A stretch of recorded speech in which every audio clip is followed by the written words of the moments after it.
Yo guys, balik lagi di channel gue Dharma, dan kali ini, sebelum kalian nonton video ini, jika kalian belum menonton Drive to Survive Season 3, kalian bisa tonton dulu 10 episode Drive to Survive di Netflix. Jika kalian sudah menonton, kalian bisa balik lagi ke video ini. Karena video ini akan berisi beberapa spoiler ya. Jadi, jika kalian tidak ingin terkena spoiler, kalian bisa stop dulu nonton dari di sini dan nonton dulu 10 episode Drive to Survive, baru kalian balik lagi ke sini, oke? Oke, jadi di video kali ini gue bakal memberikan opini gue tentang Drive to Survive Season 3. Jadi Drive to Survive Season 3 ini series yang ngebahas musim Formula One atau F1 di tahun 2020. Dan kali ini gue akan memberikan opini gue dari segi cerita dan editing. Jadi mari kita mulai dari bagian editing terlebih dahulu. Oke, dari segi editing mungkin kalau kalian lihat sih ya oke-oke saja ya. Jadi kayak typical editing Netflix dari season 1 season 2, jadi nggak ada perubahan.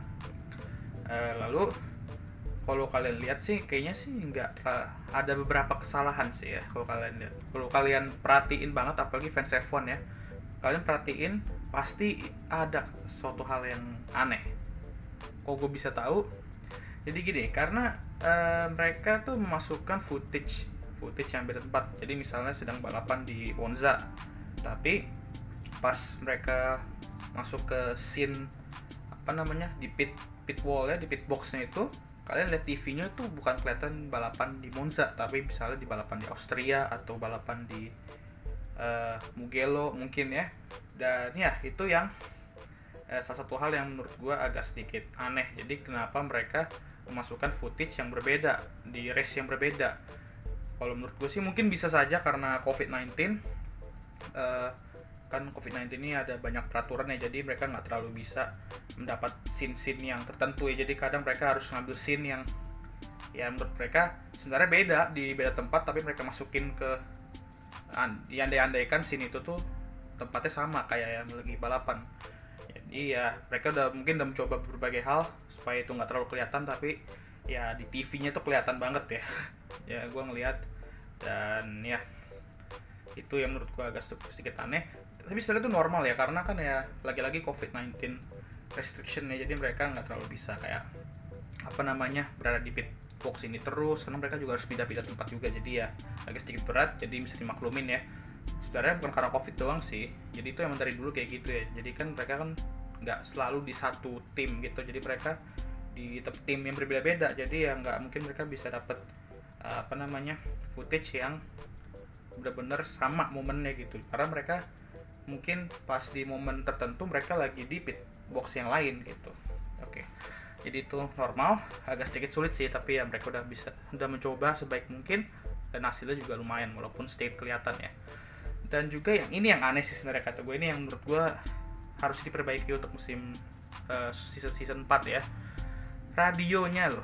Jadi radio pembalap nih, kalau nggak salah gue nonton kemarin tuh pas Vettel sama Leclerc itu tabrakan di Austria, mereka memasukin radio pas mereka tabrakan di Brazil tahun lalu di 2019, yang Sebastian Vettel teriak ya. Tapi itu, dan mereka masukin radio pembalap dari balapan berbeda. Nah ini sebenarnya bisa diperbaikin. Nah kalau misalnya ada radio ya pas kejadian terjadi, ya mungkin nggak usah masukin aja, kayak misalnya Vettel ngebahas soal insiden itu ya, atau Leclerc yang ngebahas insiden itu, mereka bisa menggunakan itu. Jadi nggak harus radio gitu ya. Tapi ya itu sih mungkin kalau yang bukan fans F1 mungkin nggak bakal sadar kalau itu radionya tuh bukan radio yang di saat saat momen itu terjadi, itu radio mungkin mereka ngira oh jadi pas mereka nabrak ini yang dia omongin, padahal sebenarnya bukan. Dan yang agak sedikit misunderstood takutnya ntar kan, jadi ya lebih baik itu diperbaikin. Dan ya dari segi editing ya itu doang sih kata gue ya. Jadi radio dan beberapa footage yang beda balapan ya, jadi menurut gue itu yang bisa diperbaikin. Dan ya dari segi editing sih benar-benar itu bagus banget. Dan di bagian crash corrosion ya, tabrakan corrosion yang sampai kebakaran itu cukup dramatik ya kalau menurut gue ya. Jadi kalau non fans F1 nonton tuh mungkin bakal ngira di sekitar 10 menit ya dia di api, padahal cuma 27 detik, karena Netflix ini bikin kayak crash itu agak sedikit dramatik gitu. Netflix membuat crash itu dramatik, seolah-olah tuh kayak 10 menit atau berapa menit dia di dalam api gitu.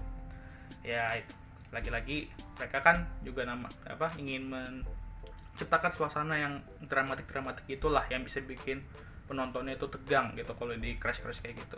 Oke, sekarang kita ke bagian scene.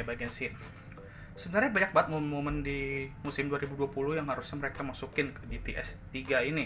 Tapi sayang banget beberapa dari momen-momen itu yang menurut gue bakal seru ya kalau dimasukin, itu nggak dimasukin sama mereka.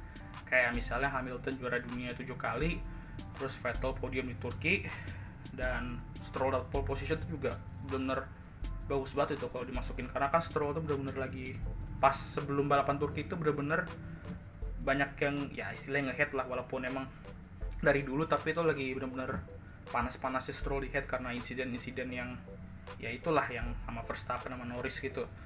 Lalu juga bagian Russell menggantikan Hamilton ya karena COVID di akhir tuh juga sebenarnya bagus banget kalau mereka masukin ya.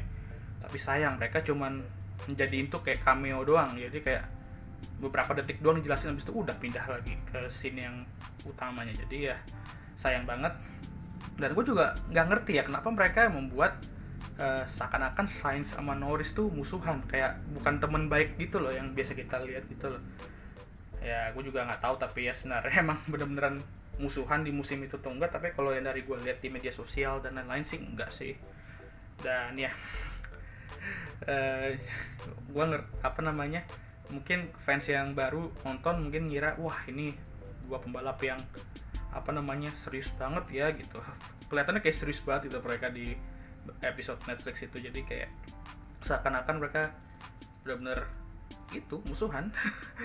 Dan ya lalu yang gue juga nggak ngerti kenapa mereka masukin rival Bottas sama Hamilton. Nah ini mungkin banyak juga yang nggak tahu dah banyak atau enggak, tapi kalau menurut gue sih kalau sampai title fight di balapan terakhir sih menurut gue sih oke lah kalau masukin momen ini. Tapi Hamilton tuh udah terlalu OP banget loh di 2020, jadi menurut gue kalau ini agak kasar ya, jadi kalau gue misalnya bagian ini tuh agak gak guna gitu loh, kenapa dimasukin. Kayak kalau emang misalnya bener-bener sepanas-panas gitu rivalnya ya oke lah, boleh lah dimasukin. Tapi kalau menurut gue sih ya ini agak kasar dikit, gak guna sebenarnya kalau dimasukin bagian sini.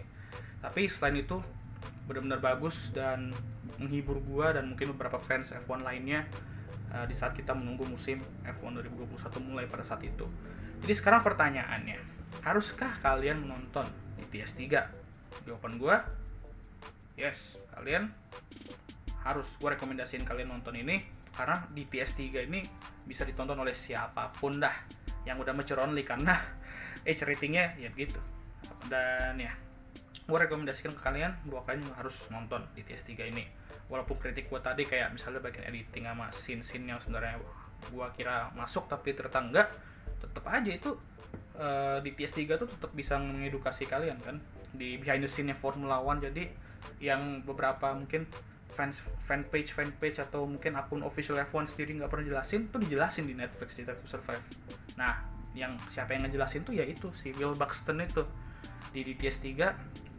Lagi-lagi dia menjadi MVP sebagai jurnalis yang memandu penonton DTS. Jadi andaikan kalau kalian itu yang sedang pergi ke luar negeri, Will Buxton ini tour leader nih, dia bisa ngejelasin kayak oh begini, oh begitu.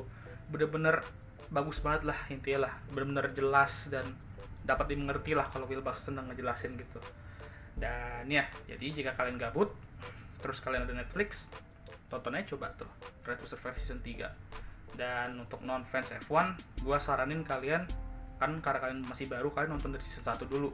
Walaupun sebenarnya agak emang connect tapi nggak terlalu penting juga, tapi gue saranin kalian harus nonton dari season 1 dulu karena beberapa kayak momen-momen kayak misalnya dari season 2 ke season 3 tuh dari season 1 dulu awal mulanya. Jadi gue saranin kalian nonton dari season 1 dulu, season 2 baru season 3. Dan kalau gue bandingin season 1, 2 sama 3, season favorit itu tetap season 2 karena season 2 tuh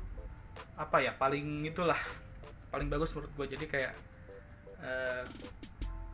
dramatiknya tuh nggak se-hype yang season 3, tapi tetap enjoyable gitu. Dan ya gue nggak ngebahas season 2 karena gue ngebahas season 3, jadi ya itu opini gue aja. Jadi guys, jangan lupa like video ini, subscribe channel gue, dan jangan lupa share video ini ke semua orang ya, apalagi yang bingung ini Drive to Survive bagus gak ya. Nah, kalian coba share ini, dan ya kalian bisa sesuaikan sendiri kalian pengen nonton atau enggak. Kalau gue sih saranin kalian nonton. Dan ya, I'll see you next time.